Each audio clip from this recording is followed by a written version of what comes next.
Page number 1 पर मंगलाचरण है, तो हिंदी में है सवैया छंद। दोहा है फिर सवैया है।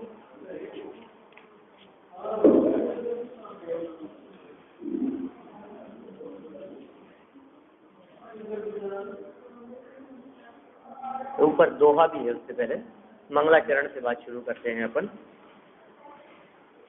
श्री जिन शासन गुरु नमो, नाना विध सुखकार, आत्म हित उपदेश दे, करे मंगलाचार, करे मंगलाचार। तो है जिन शासन में आत्मानुशासन श्रुत, जाकी दुख हारी सुखकारी साची शासना, जाको गुण भद्र करता गुण भद्र, जाको जानी भद्र गुण धारी भव्य करत उपासना। ऐसे सारे शास्त्र को प्रकाशे अर्थ जीवनी को, बने उपकार नाशे मिथ्या भ्रम वासना। साते देश भाषा करी अर्थ को प्रकाश करो, जाते मंद बुद्धि हूँ के होते अर्थ भासना।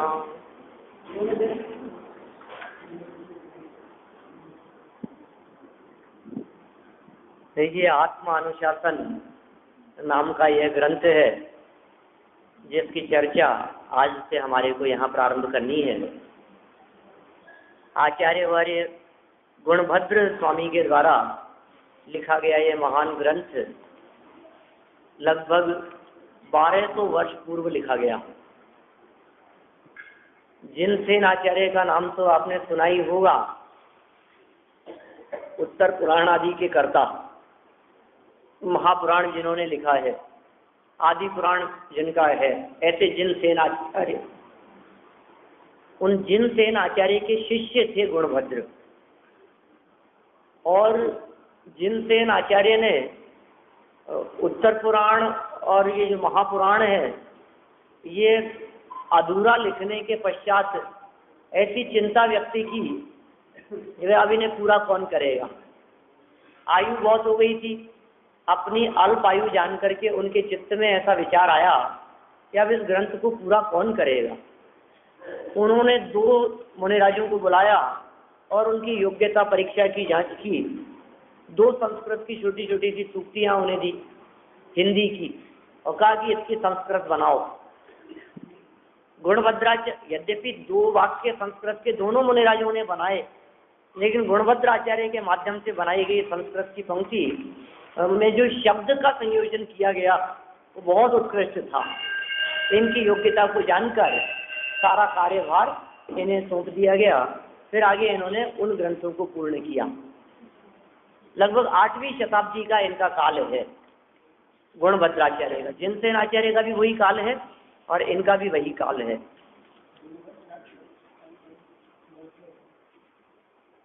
इस ग्रंथ के ऊपर टीका लिखी पंडित प्रवर टोडरमल जी ने।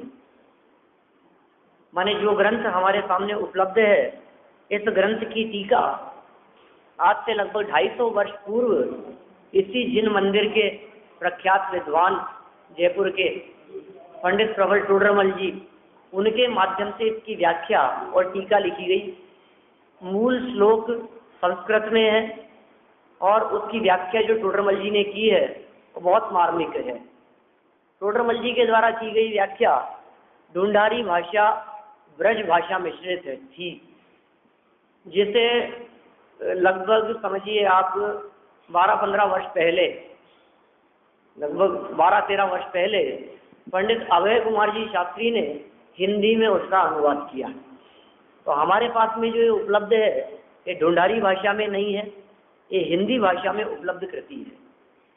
इतना ही नहीं, अभय कुमार जी भाई साहब ने इसका संपादन किया, इसके शीर्षक दिए, इसके जो श्लोक थे संस्कृत के, उन संस्कृत श्लोकों का पद्यानुवाद लिखा। बहुत सुंदर पद्यानुवाद है। वीर छंद में वो सारे पद्यानुवाद लिखे गए हैं जो अपने आप में मतलब गाने में भी बहुत सुंदर लगते हैं। ग्रंथ में कुछ ऐसी विषय वस्तु नहीं है जो अध्यायों में विभक्त हो अलग अलग अध्याय बांट दिए गए हों, चैप्टर बना दिए गए हों। जैसे कार्तिकीय अनुप्रेक्षा जब हम पढ़ रहे थे तो उसमें अलग अलग अध्याय थे, अनित्य भावना अध्याय, फिर अशरण भावना का अध्याय, जैसे लोक भावना, बोधि दुर्लभ के अंत में तप अधिकार, ध्यान की चर्चा। तो यहाँ इस तरह से कोई अधिकारों में विभक्त नहीं है, स्वतंत्र श्लोक हैं। और उन स्वतंत्र श्लोकों में आपको जानकर के आश्चर्य होगा, जैन दर्शन के अद्भुत तात्विक विषयों का विवेचन तो है ही, लेकिन नीति शास्त्रों की दृष्टि से देखा जाए, नीति वाक्यों की दृष्टि से देखा जाए तो ये ग्रंथ अपने आप में बहुत उत्कृष्ट है।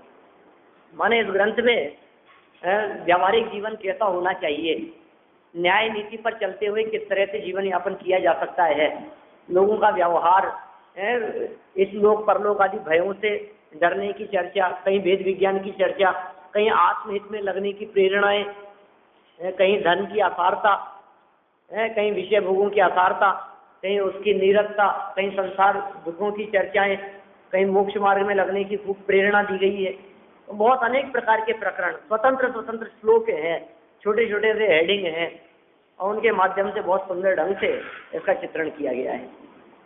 तो आज अपन इस ग्रंथ को यहाँ प्रारंभ कर रहे हैं।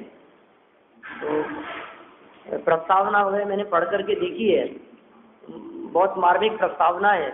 कई लोगों ने इसकी टीकाएं संस्कृत में भी लिखी है, बहुत व्याख्याएं विगत काल में होती रही है, और उन सब में प्रस्तावना वगैरह किसने लिखी है, मूल प्रस्तावना लिखने वाले ने न प्रारंभ में अपना नाम लिखा है न अंत में अपना नाम लिखा है बहुत मार्मिक। मैंने उसे पढ़ करके देखा है, आप लोग उसे स्वतंत्र रूप से पढ़ ले रहे हैं।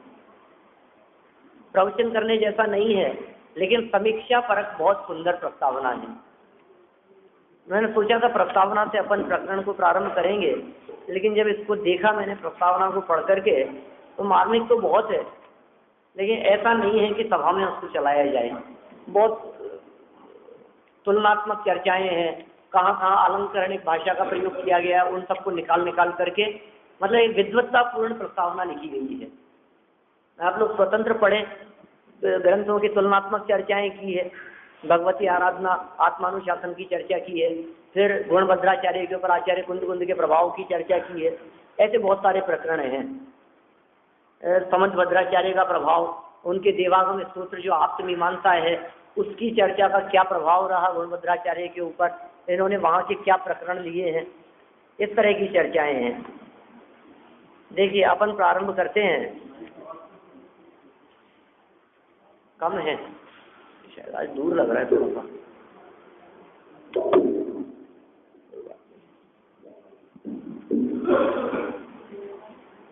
तो कैसे हो सकता है?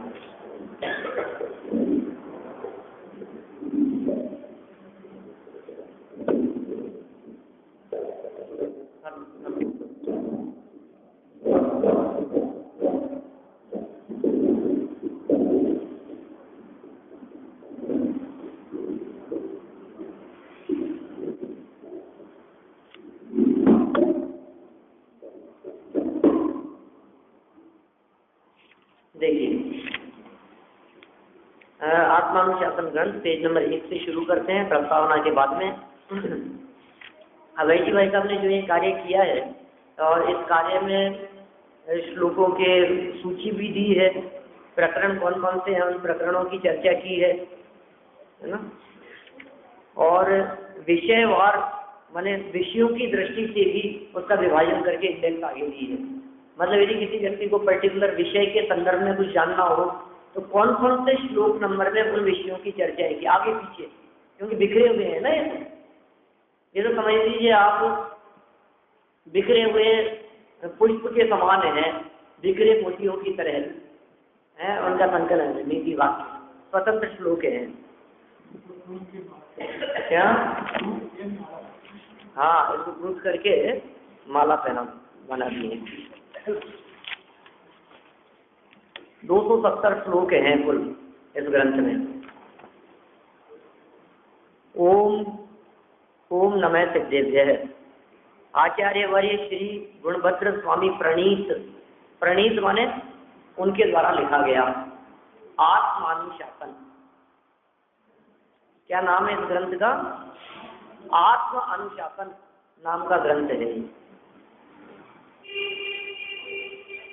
इसको यदि अपन इसी की व्याख्या करें तो कह सकते हैं, यद्यपि आचार्य देव ने स्वयं अनुशासन के लिए, अनुशासित होने के लिए इस ग्रंथ की रचना की, और इस ग्रंथ को पढ़कर हमारे हृदय में भी अनुशासन हो सकता है। आत्म मतलब स्वयं, आत्म अनुशासन, आत्मानुशासन है ना, तो आत्म, आत्म का मतलब आत्मा भी लिया जा सकता है, और आत्म शब्द का अर्थ स्वयं, सेल्फ, अनुशासन। स्वयं अनुशासित कैसे रहे, इस ग्रंथ को पढ़ करके जब इसका भाव हम समझते हैं, उसकी गहराई में जब हम जाते हैं, तो जीवन कैसे जीना, हमारा जीवन अनुशासित कैसे हो सकता है, हमारी प्रवृत्ति कैसी हो, हमारे क्रियाकलाप कैसे हो, हमारे विचार कैसे हो, हमारा चिंतन कैसा हो, उसकी सारी चर्चा की। उसका नाम है आत्म अनुशासन। हमारा जो जब तक जीवन में अनुशासन नहीं है ना, तब तक अच्छा नहीं है वो जीवन। जैसे समय से उठना, टाइम टू टाइम सारे कार्य करना, कार्य करने की पद्धति कैसी होनी चाहिए, अनुशासन होना चाहिए।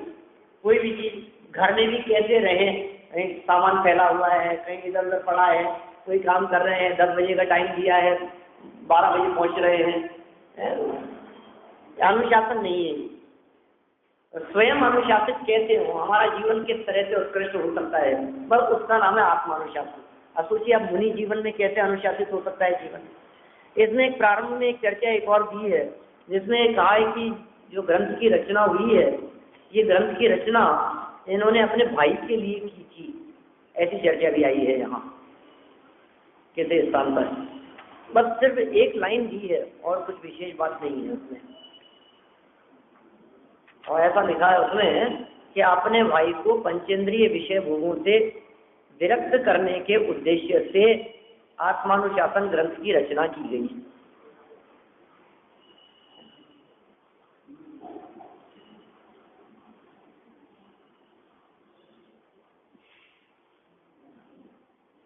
पेज नंबर 2 पर है इस तरह की कुछ चर्चा ग्रंथ के संदर्भ में। ग्रंथ परिचय, पेज नंबर 2, प्रस्तावना का।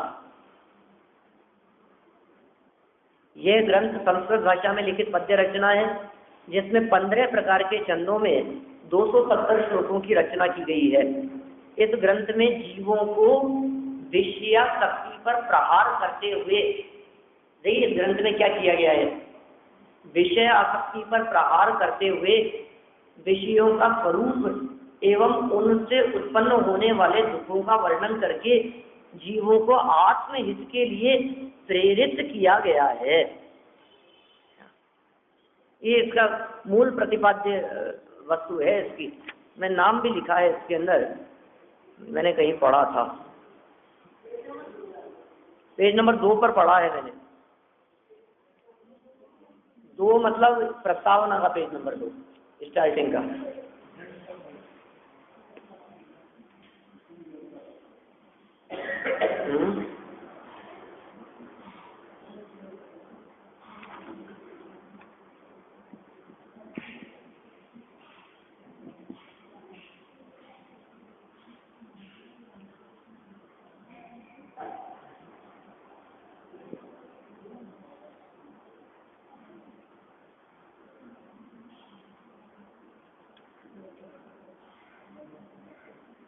अब आप लोग निकाल के लाइएगा वो कहाँ है, ठीक है ना। इतनी बात तो समझ में आ गई कि पंचेंद्रिय विषयों में फंसे हुए जीवों के लिए, विषयों से विरक्ति दिलाने के लिए इस ग्रंथ की रचना की गई है।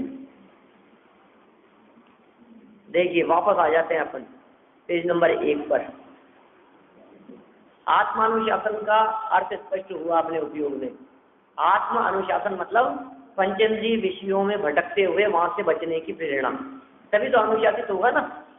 चाहे जब टीवी देखने लग गए, एक समय होता है टीवी देखने का, खेलने का, पढ़ने का, हर काम को करने का। अनुशासन मंगलाचरण के बाद में है क्या? अच्छा चलो देखते हैं अपन। पहले भी आई है, कई चर्चा स्टार्टिंग प्रकरणों में भी हुई। आचार्य कल्प पंडित टोडरमल जी विरचित हिंदी वचनिका का आधुनिक हिंदी भाषा में रूपांतर एवं मूल ग्रंथ के हिंदी पद्यानुवाद सहित हिंदी वचनिका का मंगलाचरण। अभी हमने मंगलाचरण पढ़ा है, यहाँ अर्थ देखते हैं उसका। श्री जिन शासन गुरु नमो, नाना विध सुखकार, आत्म हित उपदेश दे, करे मंगलाचार, करे मंगल। श्री जिन शासन, श्री जिन शासन गुरु, इनको तो नमो नमस्कार करते हैं। श्री जिन मतलब जिनेंद्र देव, शासन माने उनकी वाणी। वीर शासन जयंती मनाते हैं ना अपन, शासन का मतलब वीर शासन जयंती कब मनाई जाती है पता है? याद है किसी को? अच्छा, क्यों मनाई जाती है? भगवान महावीर स्वामी की प्रथम देशना, सर्वप्रथम उपदेश जिस दिन हुआ, वो दिन वीर शासन जयंती के नाम से मनाया जाता है। वीर मतलब तो महावीर है, वीर का शासन मतलब महावीर भगवान का शासन कब से शुरू हुआ? कि जब से उनकी दिव्य ध्वनि प्रारंभ हुई। देखिए, भगवान महावीर स्वामी को केवल ज्ञान हो जाने के पश्चात भी, अरहंत दशा हो जाने के बाद भी 66 दिन तक भगवान महावीर स्वामी की दिव्य ध्वनि नहीं थी।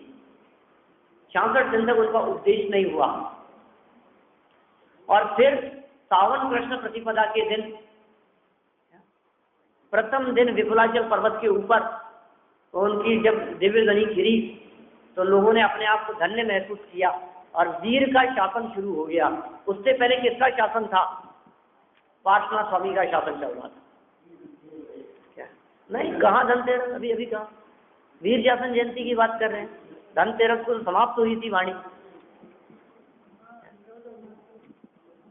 वीर शासन जयंती के दिन शुरू हुई और धन्य तेरस के दिन संपन्न हुई, पूरी हुई। तो ये शासन का मतलब होता है वाणी। उपदेश उनका जब से शुरू हुआ तब से उनकी जयंती, वीर शासन समापन नहीं, वीर शासन जयंती। जयंती के कब से, जयंती किसे कहते हैं? शुरुआत को जयंती कहते हैं, वो दिन। तो श्री जिन मतलब जिनेंद्र देव, शासन मतलब शास्त्र, और गुरु माने देव शास्त्र गुरु को नमस्कार करके अनेक प्रकार से सुख करने वाला, नाना विध सुखकार, अनेक प्रकार से सुख को करने वाले, आत्म हित उपदेश से करे मंगलाचार। आत्महित के उपदेश से हम मंगलाचार करते हैं, मंगलाचरण करते हैं। आत्महित का उपदेश है भैया। कोई व्यक्ति यदि ये बात सोचे कि समाज हित के लिए होगा, दुनिया की भलाई के लिए होगा, परिवार के लिए होगा, किसी और के लिए नहीं है, आत्महित के लिए है। जो चाहो अपनो कल्याण। दौलत राम जी के क्या शब्द हैं? ताहि सुनो भवि मन सिर आन, जो चाहो अपनो कल्याण। जो अपना कल्याण चाहते हो उनके लिए ये बात है। अर्थ लिखा है इसका, जो अनेक प्रकार के सुख देने वाले आत्महित का उपदेश देकर जगत का मंगल करते हैं, उन देव शास्त्र गुरु को मैं नमस्कार करता हूँ।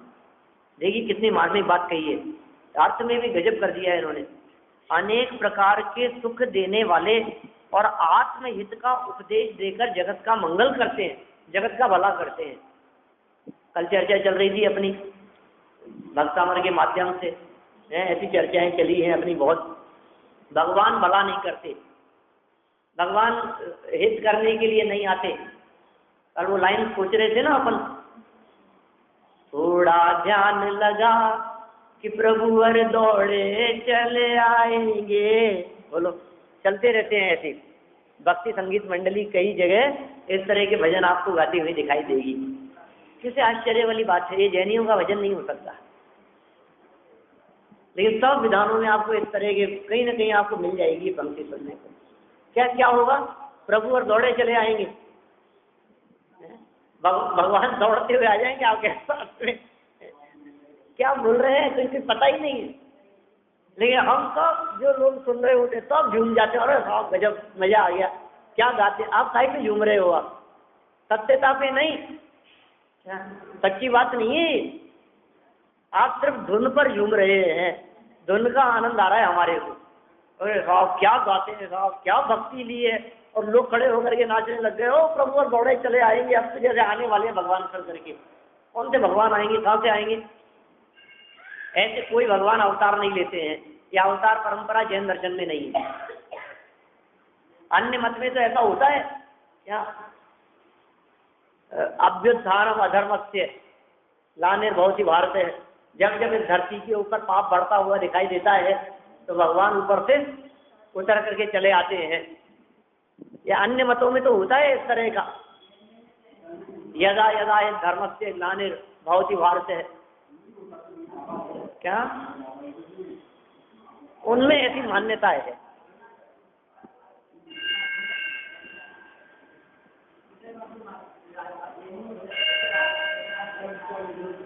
हाँ तो अब अपने को इधर उधर की बात नहीं करनी था, बहुत विकृतियाँ है। अपने को सिर्फ बात क्या करनी है कि फिर सब भगवान भला कैसे करते हैं आखिर, ये तो बताओ हमारे को। यहाँ भी भलाई की चर्चा की है, लेकिन कैसे भला करते हैं, उतर के आएंगे ऐसा नहीं। आत्महित उपदेश से तीर्थंकर परमात्मा ऋषभदेव स्वामी, ऋषभदेव से लेकर महावीर तक 2400 तीर्थंकरों ने दिव्य ध्वनि के माध्यम से, अपनी वाणी के माध्यम से जो उपदेश दिया, तो उपकार किया है जगत के जीवों का। ये उपकार है, इससे जगत के जीवों का भला होता है, इससे जगत में मंगल होता है, इससे जगत में जीव दुखों से कैसे छुटकारा पाए और सुखी कैसे प्राप्ति करें, वो विधि प्राप्त करते हैं। इसलिए कितने सुंदर शब्द दिए, अनेक प्रकार के सुख देने वाले, अनेक प्रकार के सुख देने वाले में लोगों को ऐसे लगता है, अनेक प्रकार के सुख देने वाले में डीवीडी प्लेयर आएगा, टीवी मिल जाएगा हमारे को, एसी आ जाएगा। अब तो एक गाड़ी आ जानी चाहिए, एक शानदार सी है। अब तो अच्छे नौकर चाकर होंगे, अच्छा बंगला होगा, अनेक प्रकार के सुख देने वाले। मंगलाचरण में बात की है, और ऐसे लगता है कि अब जब ग्रंथ पढ़ेंगे आगे तो पढ़ते पढ़ते एक एक चीज हमारे घर में टपकती रहेगी, ऐसा लगता है। अनेक प्रकार के सुख देने वाला है। अरे भाई साहब, जब ग्रंथ को आगे पढ़ेंगे तो इन सब विषयों में से सुख बुद्धि निकल जाएगी। पंचेंद्रीय विषयों में से सुख बुद्धि छूट जाए, और वास्तव में जहाँ सुख है वहाँ हमारे को सुख भाषित हो, जहाँ वास्तव में सुख मौजूद है उस असली सुख का अनुभव हो, ऐसा उपदेश यहाँ दिया गया है। आत्महित उपदेश से, आत्महित का उपदेश देकर जगत का मंगल करते हैं।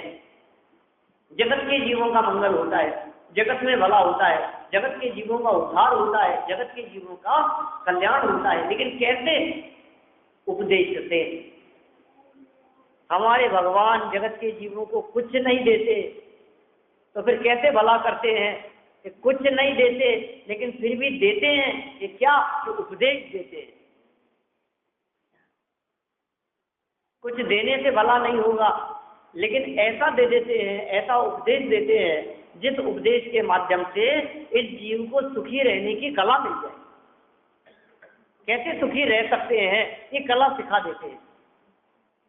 घर-बार नहीं देंगे, महल मकान नहीं देंगे, जेवर नहीं देंगे, सोने चांदी के आभूषण नहीं देंगे, लेकिन क्या दे देंगे कि जो आपके पास में है उस मौजूद परिस्थिति में, मौजूद संयोगों के बीच में रहते हुए कैसे सुखी रहा जा सके, ये उपदेश दे देते हैं, ये कला सिखा देते हैं। ये कार्य है मुनिराजों का। उपदेश देकर जगत का मंगल करते हैं। ऐसे उन देव शास्त्र गुरु को मैं नमस्कार करता हूँ, वंदन करता हूँ। देखिए फिर आगे समैया बोल लेते हैं एक बार।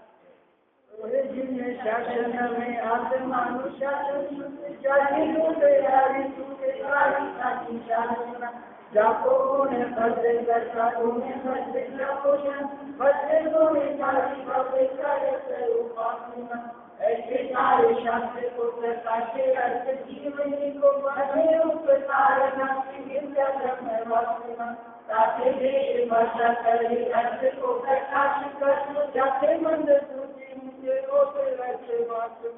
देखो आप ये सारा वर्णन कर दिए है इन्होंने, किसकी रचना है और कैसे हैं आचार्य देव, और फिर उसकी टीका बना करके अर्थ के प्रकाशन के लिए कैसा कार्य किया गया है। मुझे लगता है टीका करते हुए ये पंडित टोडरमल जी ने ये कवैया चंद लिखा है। मंगलाचरण हो गया, ऊपर लगता है मुझे शायद अभय जी का मंगलाचरण है, टोडरमल जी का भी हो सकता है, और फिर ये नीचे दूसरा चंद तो निश्चित रूप से टोडरमल जी का ही मंगलाचरण है। इसका अर्थ पढ़ते हैं अपन, क्या लिखा है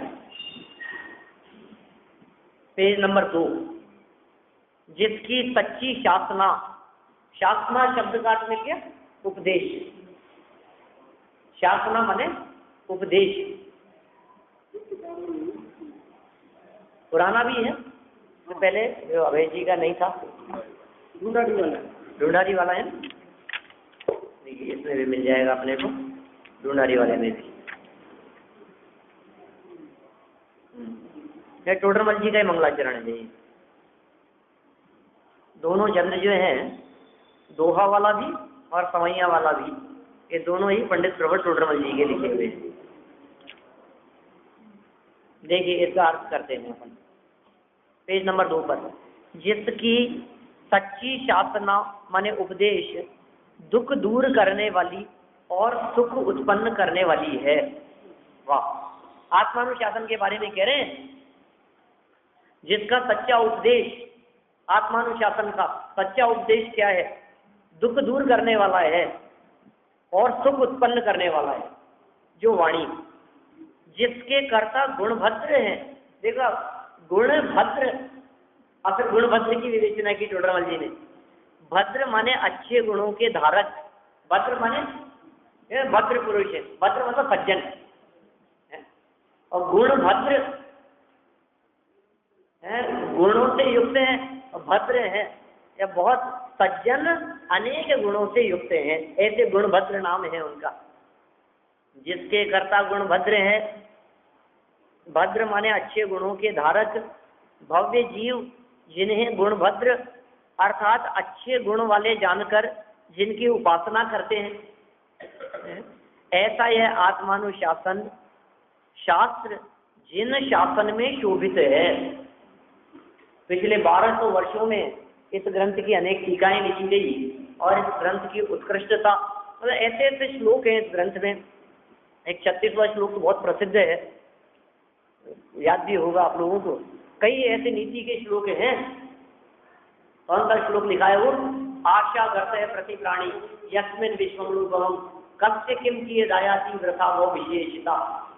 ऐसा तो नहीं, चर्चा करेंगे अपन विस्तार से, लेकिन इस जीव का इच्छा रूपी गड्ढा इतना विशाल है, इच्छाएं इतनी विशाल है इस जीव की, जिसमें सारा का सारा विश्व अणु के समान है। एक एक व्यक्ति की इच्छाएं इतनी है कि सारा विश्व भी इसके इच्छा रूपी गड्ढे में डाल दिया जाए तो अणु के समान है। और फिर आचार्य देव ने कहा, लेकिन क्या करें भैया, विश्व तो एक ही है और जीव अनंत है, अब किसके हिस्से में कितना आएगा, इसलिए वृथा वो विशेषता, इसलिए विषयों की इच्छा करना व्यर्थ है। ऐसे बहुत सुंदर सुंदर श्लोक हैं। हाँ, उसमें भी है, देखिए ये आत्मानुशासन शास्त्र जिन शासन में शोभित है, सुशोभित होता है। यह सारभूत शास्त्र जीवों को वस्तु स्वरूप का ज्ञान करा के उनकी मिथ्या भ्रम रूप वासना का नाश करा के उनका उपकार करता है। इसलिए मंद बुद्धि जीवों को भी इसका अर्थ भाषित हो, इस प्रयोजन से मैं देश भाषा द्वारा इसका अर्थ प्रकाशित करता हूँ। मैं मतलब कौन? पंडित टोडरमल। मैं करता हूँ, इसलिए करता हूँ कि ये सारभूत शास्त्र जगत के जीवों को वस्तु स्वरूप का ज्ञान कराएगा, उनकी मिथ्या भ्रम को दूर करेगा, मिथ्या भ्रम रूपी वासना का नाश करेगा, इस तरह से उनका उपकार करेगा। जगत के जीवों का उपकार तो कर देगा, लेकिन लिखा है संस्कृत में। अब मंदबुद्धि जीव कैसे संस्कृत पढ़ेंगे? कैसे संस्कृत के श्लोकों का अर्थ करेंगे? तो क्या करें फिर? तो मैं हूं ना मीडिएटर। माने मैं क्या करता हूं कि आचार्य गुणभद्र स्वामी के मूल संस्कृत श्लोकों को हिंदी देश भाषा में, हिंदी नहीं ढूंढारी भाषा में 250 वर्ष पहले किया था ना उन्होंने, तो उस भाषा में उसका अनुवाद करता हूं, जिससे जगत के जीवों को, मंदबुद्धि जीवों को समझ में आए। और हम जो जीव ढूंढारी न समझ सकते हो आज के नए नए लोग, तो उन लोगों के लिए उस ढूंढारी को भी हिंदी में ट्रांसलेट कर दिया गया। देखिए, मंगलाचरण पूर्वक ग्रंथ रचना करने की प्रतिज्ञा, ये कर रहे हैं प्रतिज्ञा कौन? गुणभद्राचार्य। अभी संस्कृत का श्लोक तो नीचे है मंगलाचरण, गुणभद्राचार्य का श्लोक तो नीचे पढ़ेंगे हम, उससे पहले अब श्री आचार्य गुणभद्र विषयों में विमोहित अपने धर्म भाई लोकसेन नामक मुनिराज को समझाने के बहाने से सर्वजनोपकारी सन्मार्ग का उपदेश देने की भावना से इस आत्मानुशासन ग्रंथ की रचना करते हैं। क्या नाम था? कौन था ये? मुनि। और क्या लगते थे इनके? इनके धर्म भाई। धर्म भाई का मतलब साधर्मी, साधर्मी भाई, सहपाठी, सह दीक्षित, संघ में साथ में रहने वाले। और तो क्या रिलेशन होगा मुनिराजों का? किसके साथ में क्या रिलेशन होता है? मुनिराजों का कोई रिलेशन नहीं होता। मुनिराजों के कोई माता पिता नहीं होते, भाई बहन नहीं होते, पत्नी पुत्राधिक नहीं होते उनका, क्योंकि सारे रिलेशन टूट चुके हैं उनके। अरे नया जन्म हुआ है उनका। द्विज शब्द का प्रयोग किया जाता है मुनिराज के लिए, पता है आपको? मुनिराज के लिए द्विज शब्द का प्रयोग किया, द्वितीय जन्म हुआ है उनका। कुल बदल गया, गोत्र बदल गई, जाति बदल गई, नाम बदल गया, सब कुछ बदल गया है। अब वे रहे ही नहीं जो पहले थे। ध्यान नहीं है बात? इसलिए मुनि दीक्षा लेते समय नाम क्यों बदल जाता है? बताओ। वही पुराना नाम रहे तो कितना अच्छा रहे, लोग उस नाम से जानते भी थे, मेरे को कितना फेमस था मैं। अब नाम ही बदल दिया, मानो 2 टुकड़े हो गए हो। जन्म ही नया हुआ है उनका। अब पिछले नाम से जुड़ी गई सारी बातें, उससे पूर्व व्यतीत की गई जीवन की समस्त घटनाएं, परिस्थितियां सब बदल गई हैं, सब भूल गए हैं, सब छूट गई है, सबसे नाता तोड़ दिया गया है। ऐसी मुनि भूमिका होती है। कोई संबंध नहीं है अब किसी से भी, किसी भी परिस्थिति से। अब याद ही नहीं है कुछ भी, परिवार में कौन था, क्या था, किसका क्या। अरे खुद का ही नाम बदल गया तो माता पिता का क्या नाम होगा? गोत्री बदल गई। दीक्षा लेते समय बिल्कुल बाका विधान है पूरा, मतलब किस तरह से दीक्षा दी जाती है, दीक्षा लेने का विधान, किस तरह से आचार्य से उनका संस्कार करते हैं, नामकरण संस्कार करते हैं, सब कुछ बदल दिया जाता है। एक प्रकार से समझ लीजिए पिछला सब कुछ धो दिया गया उनके जीवन का, अब नया जीवन शुरू हुआ है उनका। अब कौन सा परिवार है? अब तो यही रह गया मुनि संघ। और उनका भी आपस में कैसे संबंध है? धर्म भाई। लोकसेन नामक दूसरे मुनिराज से विषयों में विमोहित, क्या कुछ विषयासक्ति सी कदाचित दिखाई देवे उनके हृदय में। विषयासक्त नहीं, विषयों में विमोहित अपने धर्म भाई लोकसेन नामक मुनिराज को समझाने के बहाने। आप समझना, देखो कैसी चर्चा कर रहे हैं। वही इसका अर्थ ये समझे कि विषयासक्त होगा। अरे मुनिराज की चर्चा कर रहे हैं, विषयासक्त कैसे होंगे? विषयों में आसक्त कैसे होंगे? लेकिन उनके चित्त में, लोकसेन नामक मुनिराज के चित्त में कई बार चर्चा के दौरान ऐसी बातें आ जाती हो, यार कहाँ इतना सुविधाएं छोड़ करके अपन भी कहाँ आ गए। तो इस बात, इतनी सी बात, अपने पास में क्या कमी थी? नंगे पांव चल रहे हैं, परेशानी तो है ही। आप पंचित मार्ग पे चल रहे हैं, ये भी आसान नहीं है, बहुत कठिन है। कहाँ को सुख की जिंदगी जीते हुए। जैसे कई बार कई लोगों को दिखाई देता है ना लौकिक में भी, आज के समय में भी, समझ लो आप उनके लिए है ये चर्चा। जिनको ऐसा लगता हो, देखोगे तो पता लगेगा आसान काम थोड़ी नहीं, मतलब ऐसे लोग थे, मतलब जिन्हें ऐसे लगता हो आसान काम नहीं है, 2 बाल तोड़ करके देखो तो पता लगता है क्या केस लॉन्च करना मजाक का काम है क्या? भयंकर कड़कड़ाती हुई ठंड में,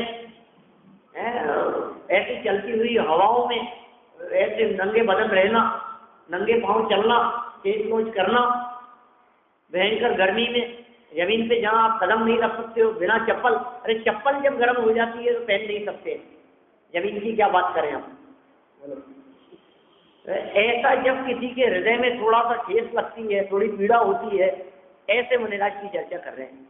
लोकसेन नामक मुनिराज थे, संग में रहते थे, लेकिन कभी कभी बातों बातों में बात आ जाती थी, यार कहाँ हमारा कष्ट में जीवन भर भोजन ही नहीं मिलता है, अच्छा अच्छा भोजन जोड़ करके अपन भी कहाँ आ गए,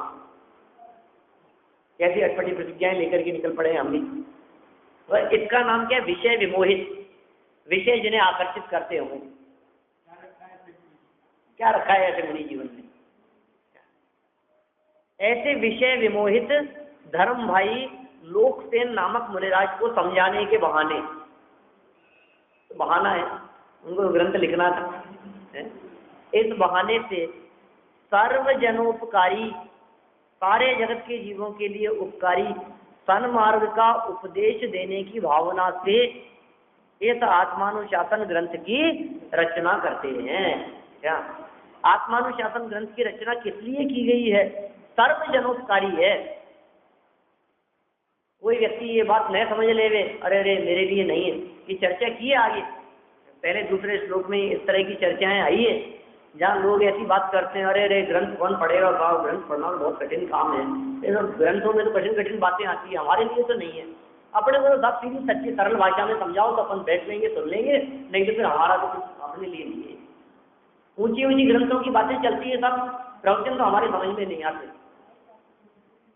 आप पड़ोस में जैन भाई बहनों से बात करके देखें, लोगों से बात करके देखें प्रवचन सुनने के संदर्भ में, तो कहते अरे साहब प्रवचन की बातें अपने समझ में नहीं आती, प्रवचन की क्या ऊंची ऊंची बातें हमने कभी सुना नहीं। ये कह रहे हैं यहाँ सर्वजनोपकारी,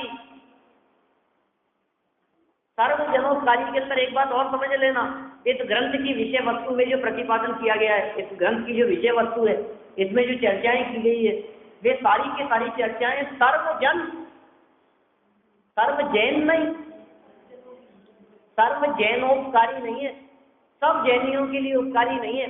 हिंदू हो चाहे मुसलमान हो, ब्राह्मण हो चाहे शर्मा हो चाहे कोई भी हो, किसी भी जाति धर्म संप्रदाय वाले हो, उनको यदि आप अपने साथ में यहाँ ले आएंगे, हम निश्चित रूप से कह सकते हैं कि इसमें प्रतिपादित विषय वस्तु और इसमें प्रतिपादित बातें उनके लिए हितकारी होगी, उपकारी होगी, समझने योग्य होगी, और वे निश्चित रूप से उनके चित्त को आकर्षित करने वाली होगी।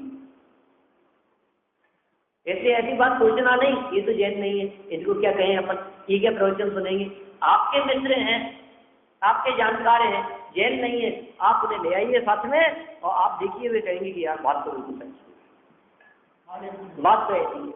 मनुष्य मात्र के लिए, जीव मात्र के लिए उपकारी है ये बातें, सर्वजनोपकारी, सन्मार्ग, सच्चा मार्ग दिखाने का, उपदेश देने की भावना से इस आत्मानुशासन ग्रंथ की रचना करते हैं। आत्म अनुशासन किसको नहीं चाहिए? बोलो आत्मानुशासन। जीवन जीने की कला कौन नहीं सीखना चाहता है? ये जैनियों के लिए होगी, हिंदुओं के लिए नहीं होगी, ब्राह्मणों के लिए नहीं होगी। कौन नहीं चाहता है जीवन जीने की कला सीखना? कौन नहीं चाहता है अच्छे से जीवन जीना? कौन नहीं चाहता है अपने घर में रहते हुए भी सुख शांति? कौन नहीं चाहता है कि मैं सुखी हूं? बोलो, कह रहे हैं यहाँ आत्म अनुशासन मतलब समझिए आप जीवन कैसे जिया जाए वो कला सीख लीजिए, art of living, Shri Shri है ना, रविशंकर जी चलाते हैं, है ना। देखिए आप अपने मतलब ऐसा भी कह सकते हैं, जितना भी चलता है MBA की बहुत सारे फैकल्टीज हैं, और उनमें ये सारे बहुत सारे विषय पढ़ाए जाते हैं, जो विषय यहाँ आचार्य गुरुभद्र स्वामी हमें पढ़ाना चाह रहे हैं। ऐसा समझ लीजिए आप, ये साल भर जो ये ग्रंथ चलने वाला है अपना यहाँ, ये MBA का कोर्स चल रहा है साल भर। भाई कैसे जीना है अपने को, आप देखिए तो उनका जीवन कैसा होता है जिन्होंने MBA किया है। मतलब उनका बात करने का तरीका, बोलने का तरीका, हमारी भाषा कैसी होनी चाहिए, हमारा व्यवहार कैसा होना चाहिए, हमारा रहन सहन कैसा होना चाहिए, हमारे चाल ढाल कैसी होनी चाहिए, व्यक्तियों को देखने का हमारा दृष्टिकोण कैसा होना चाहिए, जगत के जीवों के साथ में रहते हुए हम कैसे रहे, परिवार में रहते हुए हम कैसे रहे, घर गृहस्थी में रहते हुए भी घर गृहस्थी से अलिप्त कैसे रहे, ये सब कुछ बातें यहाँ सिखाई जाएंगी। सबके लिए है ये बातें, है ना। सर्वजनोपकारी सन्मार्ग का उपदेश देने की भावना से इस आत्म अनुशासन ग्रंथ की रचना करते हैं। सर्वप्रथम शास्त्र की निर्विघ्न समाप्ति आदि अनेक फलों की भावना से मंगलाचरण के रूप में इष्ट देव को नमस्कार करते हुए लक्ष्मी इत्यादि सूत्र की रचना करते हैं, जो इस प्रकार है। अभी मंगलाचरण किया नहीं, अभी गुणभद्राचार्य का मंगलाचरण पढ़ा नहीं है हमने, लेकिन ये कह रहे हैं मंगलाचरण क्यों किया जाता है। सब ग्रंथों में मिलेगा आपको मंगलाचरण,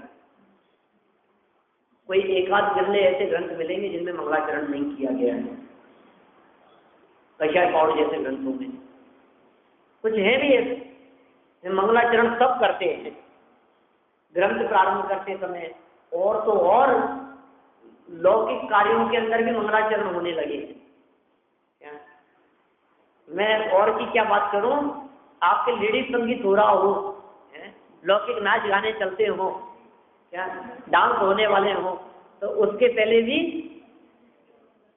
नहीं, सबसे पहले मंगलाचरण कर ले, निर्विघ्न समाप्ति की भावना से सब कार्यों में कुछ भी कार्य। मुहूर्त और क्या चीज है, मुहूर्त का मतलब है मंगलाचरण। गृह प्रवेश ये है घर में रहने का मंगलाचरण। सर्वप्रथम रणोकार मंत्र के जाप के माध्यम से, विधान के माध्यम से मंगलाचरण किया जाता है। कोई भी काम हो, चाहे प्रवचन करने वाले हो, चाहे आकर के बैठने वाले हो, सबके माध्यम से, और ग्रंथ रचना के समय भी मंगलाचरण किया जाता है। और कई हेतु आचार्यों ने मंगलाचरण करने के संदर्भ में दिए हैं, तो इसमें इन्होंने लिख भी दिया यहाँ।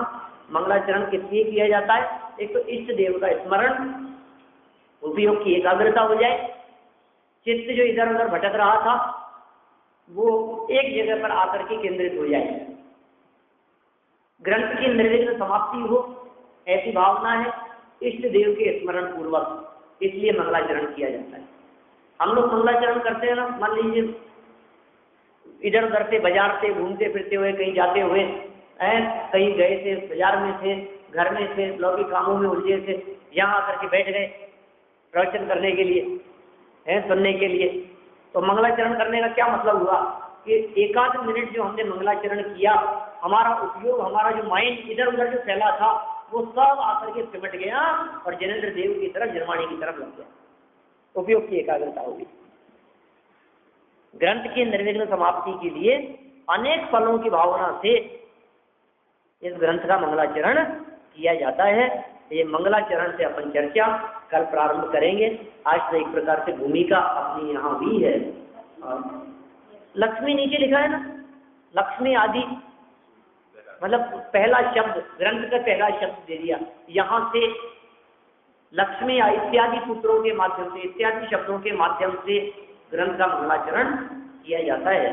कल अपन इस चर्चा को आगे बढ़ाएंगे। आज की चर्चा को अपन यही विराम देते हैं। कुल मिलाकर के अपने को इतना जरूर पता लग गया कि ये ग्रंथ अपने आप में बहुत उत्कृष्ट है और हमारे जीवन के लिए बहुत उपयोगी है। अभी प्रारंभ है तो हम कोशिश कर सकते हैं कि कोई लोग हमारे साथ में इसको सुनने के लिए नए आ सके।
शांति